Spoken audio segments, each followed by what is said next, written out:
नमस्कार मंडळी, वेळ न घालवता डायरेक्ट रेसिपीला सुरुवात करूया. तर त्यासाठी सगळ्यात अगोदर इथे मी 1 वाटी तांदूळ घेतले आहेत. कोलम तांदूळ घेतला आहे. तुम्ही तुमच्या आवडीप्रमाणे इतर कोणताही तांदूळ घेऊ शकता. फक्त इंद्रायणी तांदूळ घ्यायचा नाही. आणि साधारण आपण ज्या चमच्याने नाश्ता करतो त्या चमच्याने 2-2 चमचे इथे मी डाळी घेतल्या आहेत. अगोदर चणा डाळ, मुगाची डाळ, पोहे घेतले आहेत आणि उडदाची डाळ. तर आपण या सर्व साहित्यापासून एक असा नाश्ता बनवणार आहोत जे आता इडली, डोसा खाऊन कंटाळले असतील त्यांनी अशा प्रकारे डाळ तांदळाचा ढोकळा अवश्य करून बघा. सकाळी 1 वाटी तांदळापासून एकदम पोटभर असा सगळ्यांचा नाश्ता होतो. तर त्यासाठी सगळ्यात अगोदर आपल्याला हे सर्व साहित्य आहे ते स्वच्छ धुवून 7 ते 8 तासांसाठी भिजत ठेवायचं आहे. तर मंडळी, आपल्या या चॅनलवरती सर्व रेसिपीज आहेत ते एकदम सोप्या पद्धतीने सांगण्यात येतात आणि त्या खूप कमी वेळामध्ये तुम्ही बघू शकता. त्यासाठी चॅनलवरती नवीन असाल तर चॅनलला सबस्क्राईब करून घ्या, म्हणजे येणाऱ्या सर्व रेसिपीचे नोटिफिकेशन आहे ते तुमच्यापर्यंत सगळ्यात अगोदर पोहोचतील. आता हे सर्व साहित्य आहे ते आपल्याला काय करायचे की स्वच्छ धुवून व्यवस्थित 7 ते 8 तासांसाठी भिजत ठेवायचं आहे. दुपारी मी ते साहित्य सर्व धुवून भिजत घातलं होतं. आता आपल्याला रात्री हे मिक्सरमधून छान असं बारीक वाटून घ्यायचं आहे. तुम्ही बघू शकता डाळसुद्धा इथे छान भिजली आहे. आता थोडं थोडं साहित्य करत आपल्याला हे वाटून घ्यायचं आहे. तर यामध्ये टाकायचं आहे अर्धी वाटी इथे मी दही घेतलं आहे. दही फक्त एकाच भांड्यामध्ये मी वाटून घेताना टाकणार आहे, नंतर टाकण्याची आवश्यकता नाही. तर इथे सर्व साहित्य आपलं आहे ते व्यवस्थित बारीक करून झालं आहे. तुम्ही बघू शकता एकदम बारीक अशी याची आपण इथे मिश्रण बनवलं आहे. आता हे झाकून आपल्याला रात्रभर असंच ठेवून द्यायचं आहे. दह्यामुळे काय होतं की ढोकळा हा एकदम सॉफ्ट बनतो आणि पीठसुद्धा छान आंबतं. त्यामुळे ढोकळा एकदम मस्त फुलतो. तर यासाठी आता आपल्याला काय करायचं आहे की दुसऱ्या दिवशी सकाळी इथे मी थोडंसं एक पेस्ट बनवून घेतली आहे. 2-3 हिरव्या मिरच्या, एक अर्धा छोटा चमचा बडीशेप, अर्धा छोटा चमचा धने घेतले आहेत आणि त्यात 1 चमचा साखर टाकली आहे. आता हे मिक्सरमधून बारीक करून घेतलं. सोबतच कढईमध्ये पाणी ठेवून त्यामध्ये अशा प्रकारचं एक स्टँड ठेवलं, म्हणजे पाण्याला उकळी येईल आणि त्यावरती झाकण ठेवून दिलं. आता तुम्ही इथे बघू शकता आपलं हे पीठ आहे ते एकदम छान असं आंबलं आहे, एकदम सॉफ्ट बनलं आहे आणि रात्रीपेक्षा इथे थोडंसं हे पीठ घट्ट बनलं आहे.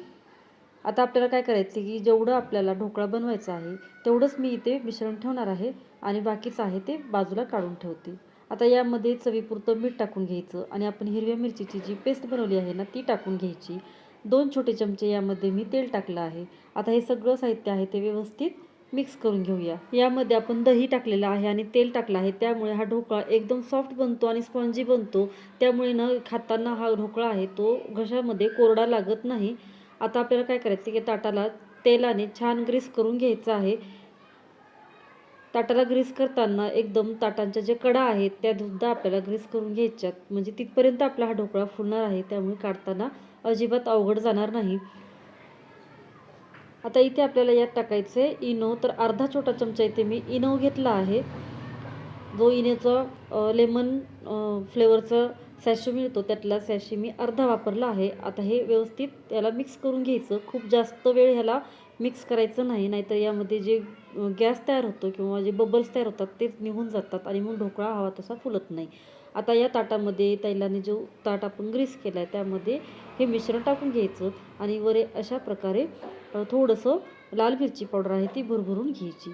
आता कढईमध्ये पाणी मस्त इथे गरम झालं आहे. यामध्ये हे ताट असं ठेवून द्यायचं आणि यावरती एक झाकण ठेवायचं आणि 15 ते 20 मिनिटासाठी आपल्याला हा ढोकळा आहे तो वाफवून घ्यायचा आहे. 20 मिनिटं झाले आहेत आणि इथे आपण बघूया ढोकळा आपला इथे मस्त असा वाफवून झाला आहे आणि छान फुलला आहे. सुरी टाकून बघूया, अजिबात चिटकत नाही आहे, म्हणजे आपला इथे ढोकळा हा छान इथे तयार झाला आहे. आता आपण ही प्लेट आहे ती साईडला काढून घेऊया आणि यासाठी तडका तयार करून घेऊया. तेल गरम करून घ्यायचं, त्यामध्ये 1 छोटा चमचा मोहरी टाकायची, 1 छोटा चमचा पांढरे तीळ टाकून घ्यायचे, कढीपत्ता टाकून घ्यायचा आणि यामध्ये आपण डाळीचा वापर केला आहे त्यामुळे थोडंसं हिंग टाकून घ्यायचं, म्हणजे पचनाला त्रास होणार नाही. तुम्ही इथे बघू शकता एकदम ढोकळा असा हा छान फुलला आहे, स्पॉन्जी बनला आहे. आता कडेने आपण सुरीच्या साहाय्याने याला मोकळा करून घेऊया, म्हणजे तो सहज निघेल. तर तुम्हाला इथे सुरीने कट करताना लक्षात येतच असेल एकदम छान असा फुगला आहे. आता याला तुम्हाला हव्या त्या साईजमध्ये तुम्ही याला कट मारून घेऊ शकता. याचे छोटे छोटे पीस करून घ्यायचे आणि यावरती आपल्याला आता तडका आहे तो टाकून घ्यायचा आहे. तर तुम्हाला इथे मी काढून दाखवते. अशा प्रकारे मस्त असा फुलला आहे. आणि अजिबात चिटकत नाही आणि टेस्ट तर एवढी छान लागते. याच डाळींपासून आणि तांदळापासून आपण अप्पे बनवतो किंवा डोसा बनवतो, पण कधीतरी अशा प्रकारचा ढोकळा ट्राय करा.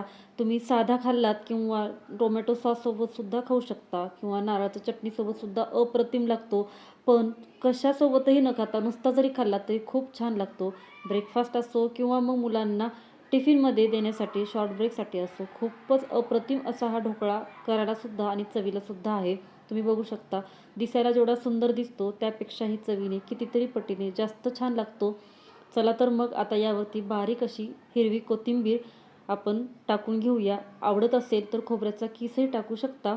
तर तयार आहे आपला इथे डाळ तांदळाचा ढोकळा. ट्राय करा आणि केल्यानंतर फोटो मात्र कमेंट करायला विसरू नका. चला तर मग अशाच मस्त मस्त रेसिपीसाठी आणि कमीत कमी वेळात बघण्यासाठी चॅनलवरती नवीन असाल तर चॅनलला सबस्क्राईब करून घ्या. तोपर्यंत